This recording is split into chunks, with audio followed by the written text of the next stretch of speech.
Et nous sommes de retour au plateau pour la dernière partie de cette émission. Nous abordons notre quatrième sujet. Nous parlons du Togo, des élections. Les élections législatives et régionales auront lieu le 29 avril. Finalement, une nouvelle date a été trouvée pour les prochaines élections législatives et régionales.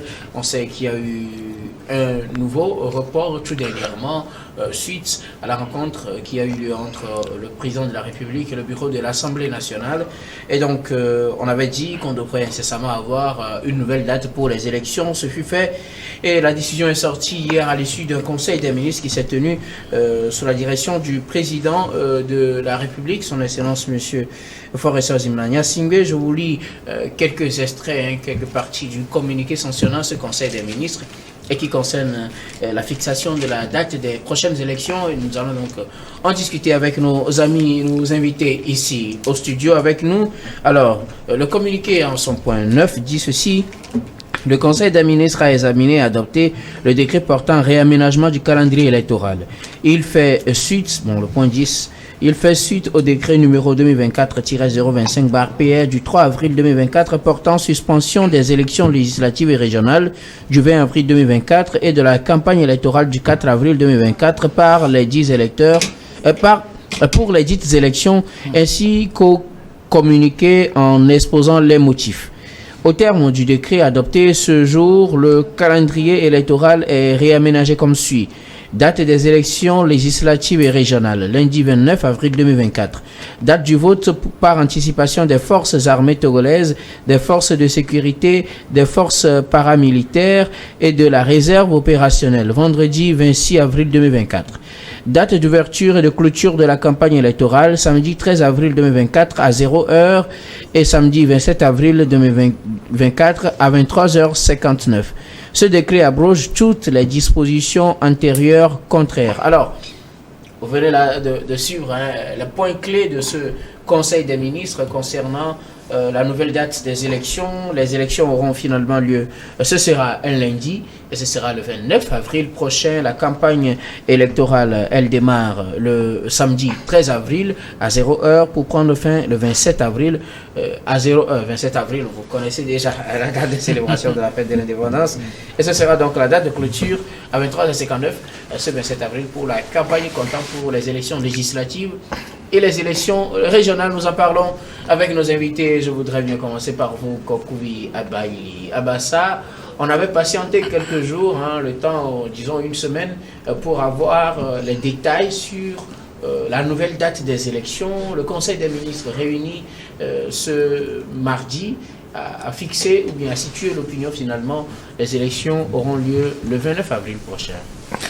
Oui, un soulagement pour la population togolaise, les électeurs et les candidats qui s'apprêtent à aller à cette élection. Une nouvelle date, vraiment, ça vient un peu en soulagement à nos frères et sœurs qui impatientaient, qui se disaient que bon, au finish, cette histoire-là, ça peut dépasser un mois. Les gens ont fini de préparer leur campagne. Les gens étaient prêts pour aller sur le terrain avant que cette situation vraiment inconfortable ne vienne bousculer nos agendas. Heureusement que ça n'a pas duré. Je le disais sur ce même plateau la fois passée que ça ne prendra pas 2 semaines ce report. Effectivement qu'aujourd'hui, on se retrouve avec une semaine, 3 jours de report. Et c'est une bonne nouvelle pour nos électeurs et nos candidats qui s'apprêtent vraiment à aller sur le terrain. Bon, vous savez, c'est une situation que nous pouvons dire anormale entre griffes, qui s'est présentée à nous parce que il y a des contestations par rapport à cette révision constitutionnelle. Le chef de l'État a demandé à ce qu'il y ait une large concertation qui devait être opérée par les députés à l'Assemblée nationale. Ils ont fait le boulot en 2 jours, vraiment avec un bon maillage du territoire. Ils ont rencontré les chefs traditionnels et les groupes organisés dans chaque lieu des préfectures.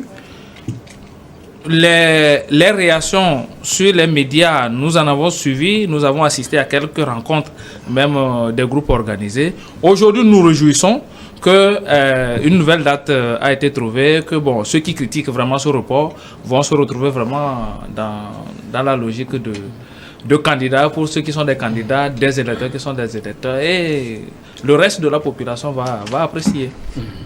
Alors, Prosper Abouklou, on attendait la nouvelle date, ou les nouvelles dates des prochaines élections, c'est finalement donné. Ce sera le 29 avril, le lundi 29 avril, pour le compte de ces élections législatives et régionales. La campagne, elle commence le samedi 13 pour s'arrêter le samedi 27 avril.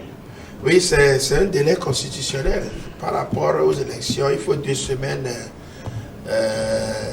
plus tôt pour le démarrage de la campagne.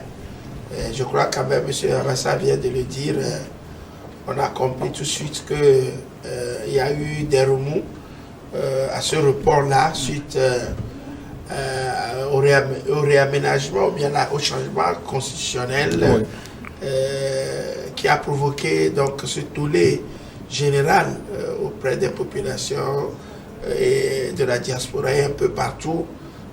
Des commentaires sont allés bon train, donc obligeant le président de la République à renvoyer le texte à une deuxième lecture. Voilà, avec une large concertation. Voilà, avec les peuples, la population. Donc je crois que c'est un travail salutaire. Moi je dis, en politique, il y a toujours des subterfuges. Chacun cherche à tirer le drap vers son côté. Voilà. Donc on ne peut pas à chaque fois penser que le meilleur moyen, c'est de penser forcément à ce que pensent les autres. Chacun tire le drap de son côté. Et je crois quand même que c'est de bonne guerre. On le dit, la vie est une lutte. Quand on prend, même si on se fie, je ne me fie pas tellement, mais si on se fie un peu aux paroles bibliques, Dieu même est dans un combat au quotidien avec Satan, dit-on. Donc je crois quand même que cela veut dire tout simplement que la lutte, elle est faite pour être elle est élaborée pour être faite.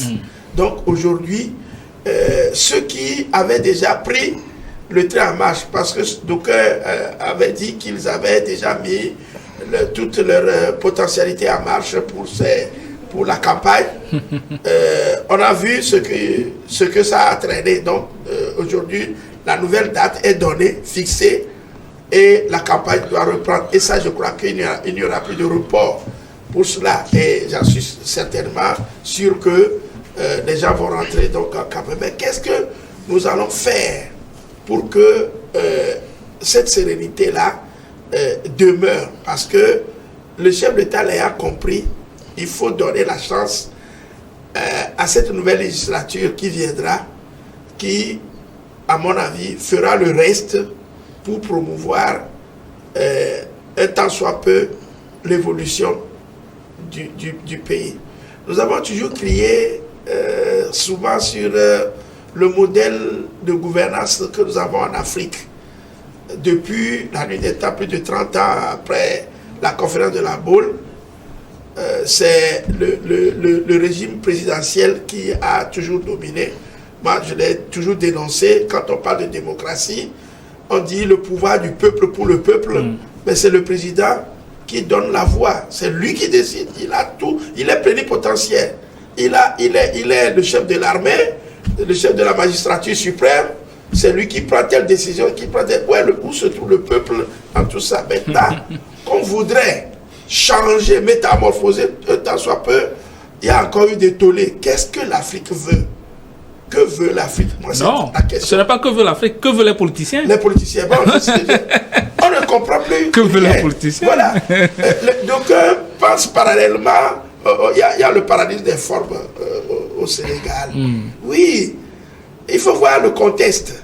Si nous devons aller dans une directive, il va falloir vraiment qu'à partir de ces élections-là, telles que prévues maintenant là, que nous allions plutôt pour trouver le juste milieu de ce que nous voulons et laisser les querelles politiciennes. Parce que, moi je dis souvent, la politique ne profite qu'aux politiciens. Moi qui suis ici là, je cherche à trouver mon pain quotidien pour ma famille.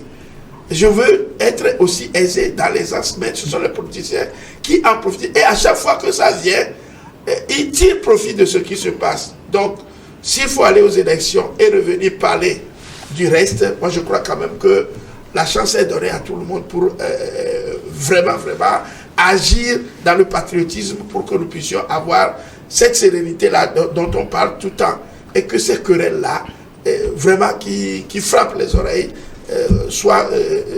s'amenuisent pour que nous puissions aller de l'avant. Alors, Germain Pouli, la date des élections est finalement connue. Ce sera le 29 avril. La campagne électorale s'ouvre le 13 pour prendre fin le 27. Oui, tout à fait. Ça, c'est pour les civils, hein, parce que les militaires, on a dit, ils votent un peu plus. Il y a le vote anticipé. Le vote quelques jours. Pour pouvoir sécuriser les élections pour nous autres. Oui, tout à fait, comme ça se fait de coutume. Et le gouvernement avait prévu qu'il s'agirait d'un léger réaménagement de quelques jours, maximum de quelques semaines, et on se rend compte que c'est de 9 jours seulement. Donc finalement, certains il y a eu trop de peur que de mal pour ceux qui s'inquiétaient. Donc ça a été un léger décalage qui était assez motivé justement, puisque après la rencontre entre le chef de gouvernement et le bureau de l'Assemblée nationale, le député avait... Oui, avec le chef de l'État et le bureau de l'Assemblée nationale, le député avait demandé un petit temps pour ouvrir ces consultations. On a vu un peu le démarrage de ces consultations, comment le maillage a été fait et comment les touches ont été touchées en si peu de temps. Je crois que ça s'explique. Aujourd'hui, il faut que tous les candidats engagés dans ce scrutin-là se ressaisissent, parce que certains ont été refroidis, croyant que ce serait reporté au calendrier grec et peut-être que le gouvernement n'avait pas l'intention de poursuivre le processus. Mais on en a vu, il y a eu des moments ici où même la date du scrutin a été repoussée en pleine campagne électorale. Là, on a vu l'essentiel, c'est de bien faire les choses. Et il faut que la machine s'ébranle totalement. C'est vrai qu'on a vu certains dans l'opposition estimer qu'ils avaient déjà mis la bouchée double, qu'ils avaient mis des moyens.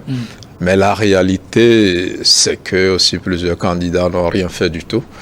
Parce que beaucoup attendent le financement de l'État public, le financement de l'État aux partis politiques et aux candidats engagés dans ce scrutin.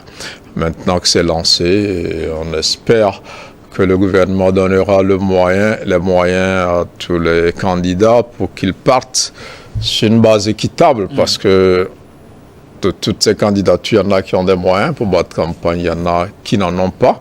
Et à partir du moment où le Togo a choisi de financer les campagnes électorales, on espère que ces fonds-là seront disponibles. Nous, en tant que presse, on va profiter aussi pour placer notre doléance, parce que la loi prévoit un financement de la presse en période électorale. Espérons aussi que ce financement sera effectif pour qu'ensemble, tous les acteurs, y compris les forces de sécurité de défense, dont le rôle est très important, parce qu'ils vont voter un peu plus tôt, mais leur mission est particulièrement plus complexe en ces temps de menaces dues au terrorisme, notamment dans les parties septentrionales et un peu globalement dans tout le pays, parce qu'il faut être aussi sur le qui-vive. Donc leur tâche devient beaucoup plus délicate. Espérons que tout cela se passe bien, que la campagne se déroule dans le fair-play et que librement les citoyens choisissent leurs dirigeants à l'issue de ce double scrutin. Alors, la campagne s'ouvre le 13. Il faut aussi espérer que les Togolais fassent cette campagne dans une ambiance qui est bonne à vivre. Oui, vous savez, c'est pour éviter les dérapages lors de cette campagne que le chef de l'État et le bureau de l'Assemblée nationale ont essayé de décanter un peu la situation à travers ces tournées, essayer d'expliquer à la population pour qu'ils ne soient pas vraiment intoxiqués par des fausses informations avant le lancement de la campagne. Et c'est une bonne chose. Vraiment que chaque acteur impliqué dans ce processus électoral, que ce soit les membres du gouvernement qui sont impliqués d'une manière ou d'une autre, la CENI et ses démembrements, les partis politiques et les indépendants qui sont candidats, la population, la base, que chacun essaie de comprendre quelque chose. La politique, c'est un jeu. La politique, c'est convaincre l'autre et non vaincre l'autre. C'est-à-dire que nous allons... La campagne, dans le passé, c'était un moment de joie. Et pour la plupart de plusieurs pays, c'est un moment de partage, les moments où, bon, la population, les gens se retrouvent pour essayer de confronter les idées et non aller se battre sur le terrain. Que la jeunesse comprenne aujourd'hui, la jeunesse doit comprendre que le jeu politique, ça se joue dans les urnes. Vous avez la carte d'électeur, vous allez voter pour celui qui vous a convaincu par son programme lors de cette campagne électorale qui s'ouvre le 13. Donc, que tout se passe dans la sérénité. Et je pense que ceux qui se disaient réellement, qui sont les représentants du peuple, surtout les partis de l'opposition, bon, c'est... Tous les partis. Tous les partis politiques. Bon, c'est-à-dire que les gens, par exemple, pour cette constitution électorale, les partis extra-parlementaires, ceux qui ont des velléités contre cette révision constitutionnelle, disent qu'ils le font au nom du peuple. Ah ben tout le monde le fait au nom du peuple. Bien sûr, qu'ils sont en train de revendiquer. Voilà, ils sont en train de revendiquer au nom du peuple, mais qui représente réellement le peuple? Je pense que le peuple a été, le peuple est satisfait du tournée de l'Assemblée nationale la fois passée. Pour les 2 jours.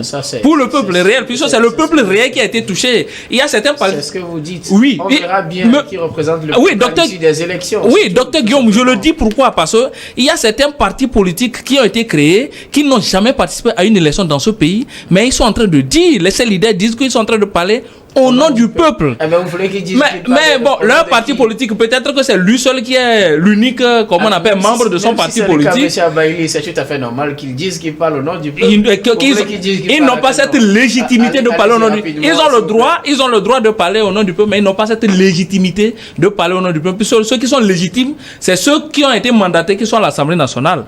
Donc, bon, je ne peux que leur demander vraiment de calmer un peu la situation, surtout pour les marches qui s'annoncent, des marches qui ne sont même pas autorisées pour certaines choses, que tout le monde vraiment essaie de calmer, comme on appelle, leurs ardeurs pour qu'on aille vraiment à cette élection vraiment dans la paix et dans la tranquillité.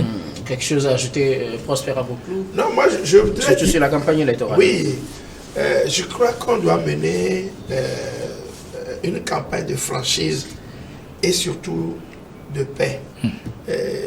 Monsieur Abassa vient de le dire.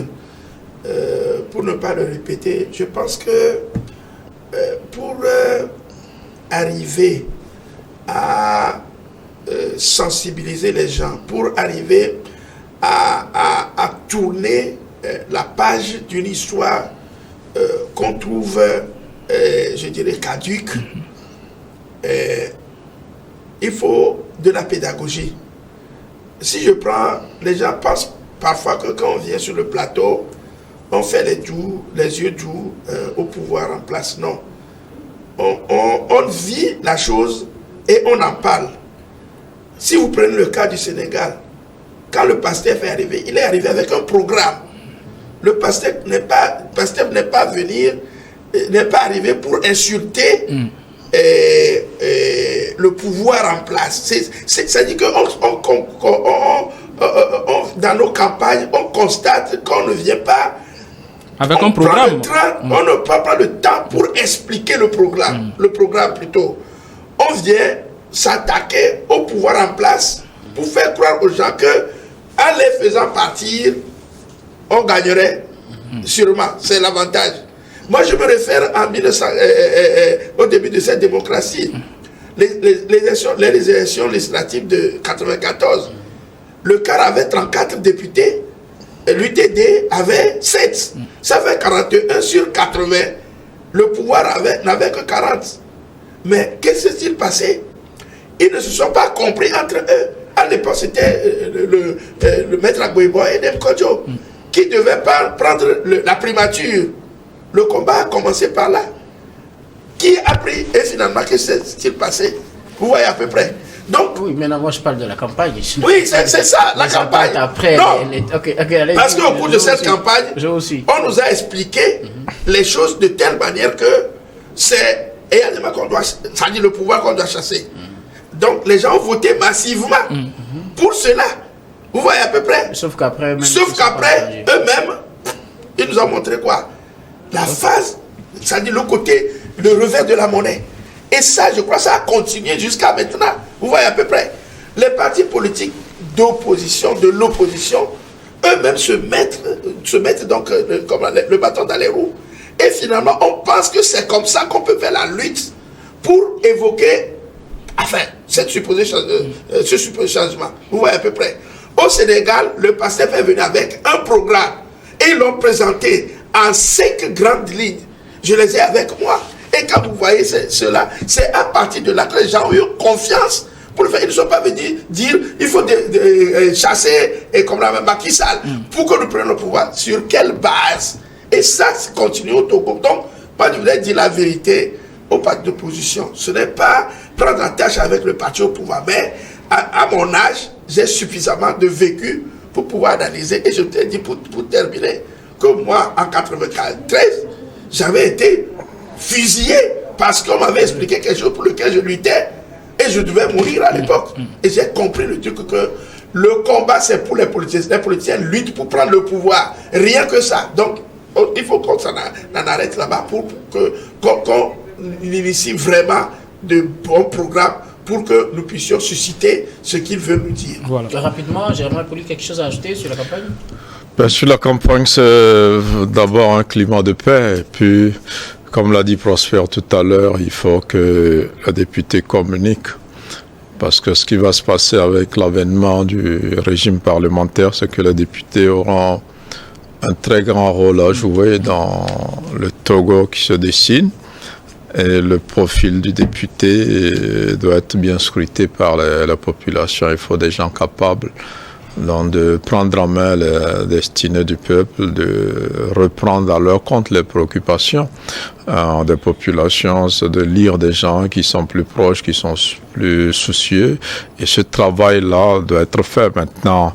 C'est vrai que certains vous disent, on veut faire l'alternance. Aujourd'hui, ce n'est pas gagné, il faut un contenu, il faut des propositions et on espère que ces députés-là pourront le faire. L'autre aspect avec les régionales, c'est la concrétisation du deuxième volet de la décentralisation. C'est une nouvelle expérience aussi pour le Togo avec la mise en place des conseils régionaux et tout ça, c'est de grandes avancées qui doivent être expliquées suffisamment aux populations afin de leur permettre de faire des choix éclairés.